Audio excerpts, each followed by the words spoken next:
আমাদের বাংলাদেশ সরকার এনকারেজ করছে যে আমরা যতটুক ইলেকট্রিসিটি সেভ করতে পারি, যতটুক এদিকে আমরা সবাই মিলে অ্যাজ আ নেশন যতটুকু হেল্প করতে পারি, সো এইগুলো চিন্তা মাথায় রেখে আমাদের নিউজিল্যান্ডের ম্যাচের টাইমিং আমরা চেঞ্জ করছি।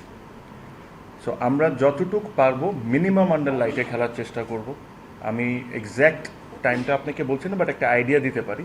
যেরকম ওয়ান ডে ম্যাচটা হয়তো বা 11টা বা 11:30 থেকে শুরু হতে পারে, T20 ম্যাচ হয়তো বা 2টা বা 2:30 থেকে হতে পারে।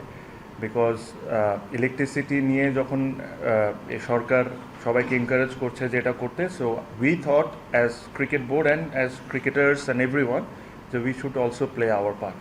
So this is what we are doing, and exact timings আপনারা I am sure with coming days আপনি পেয়ে যাবেন। বাট আমি আপনাকে আইডিয়া দিয়ে দিলাম, যদি আন্ডারলাইট ইউজও করতে হয় যত মিনিমাম ইউজ করা যায়, সো দ্যাট যতটা ইলেকট্রিসিটি আমরা বাঁচাতে পারি। 200-র বেশি সার্ভিস ও ফিচারে লেনদেনের সব বিকাশ অ্যাপে সম্ভব।